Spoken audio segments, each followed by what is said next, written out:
one of the first lessons that I like to get through as far as psychology is that dealing with depression is like having a broken foot. So we tend to think that the brain is like, oh, the person's depressed, they got to just snap out of it. It's really fast, just kind of change yourself. Depression is like a broken foot, where especially in the early days, in the early weeks, you've got to put a cast on it.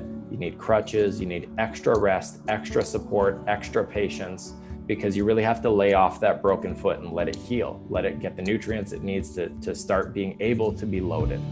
And I love this analogy in the graphic here, because most people try to approach depression in a way that's like the blue ladder on the right, where you're effectively asking the person to make these giant leaps that they can't even fathom. I mean, I remember being in this place where if I got out of bed and showered in a 24-hour period, that was an amazing victory. And people don't understand that. So they think, what do you mean you worked on getting out of bed today? Like you're lazy, you're being lazy, you're being entitled, whatever it is.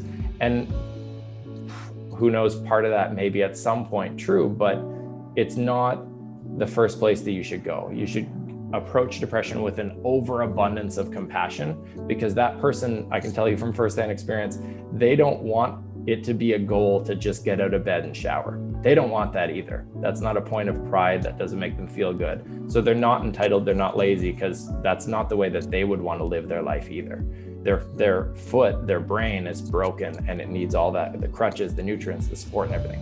So especially at first, anything, if you're working with somebody who's depressed, or if you're depressed yourself, break everything down to the smallest, most laughable steps you possibly can to get momentum, because the temptation is you get on a roll and you think, oh, I'm going to leave that grade 5 breaking stuff down small behind. That's not the way humans work in any capacity. The best CEOs know that they need to break down tasks small and manageable so that they can see their team get momentum.